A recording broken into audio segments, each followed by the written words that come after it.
Hello and welcome to the Midday. I'm Erica Simon with your news update. Joining us to answer our questions about COVID-19, here is the one and only ABC News Chief Medical Correspondent, Dr. Jennifer Ashton. Hello to you. Something that a lot of people want to know now that businesses are reopening. Should we be concerned about using cash rather than our cards? Great question, Erica, and one that I get a lot on our daily show, Pandemic.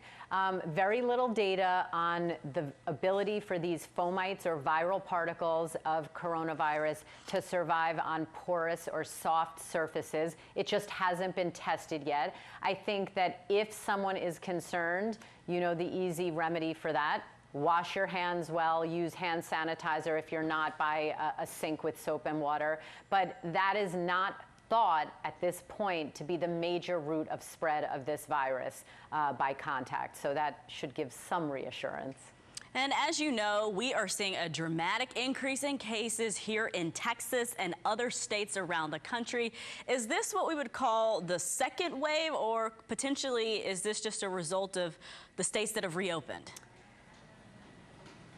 No one knows the answer to that, Erica, and I'm watching what's happening in your state very closely because I'm supposed to come to Texas in November, and I'm hoping that that's possible still.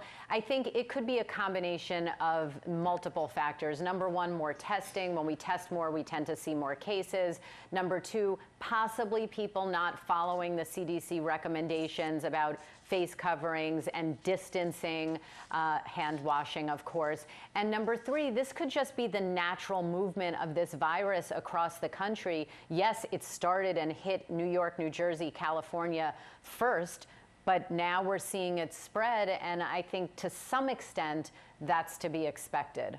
All right, very interesting perspective on that. Well, and another hot topic, are there any updates this week on work to develop a vaccine or drug? Well, you're going to be hearing lots of updates about vaccine development. There are over 130 groups and companies racing to develop a vaccine. It's probably not just going to be one winner. It might be a handful of them.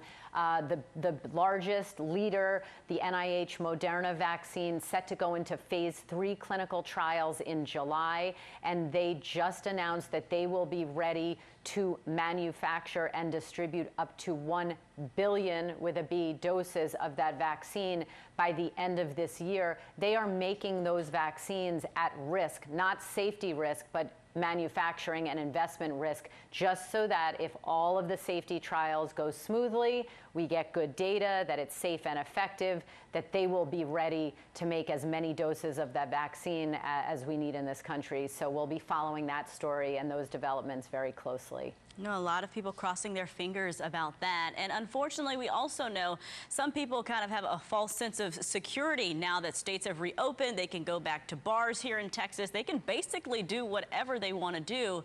The question is this going to be a virus that's always going to be with us, similar to the flu, or is it something we can get rid of?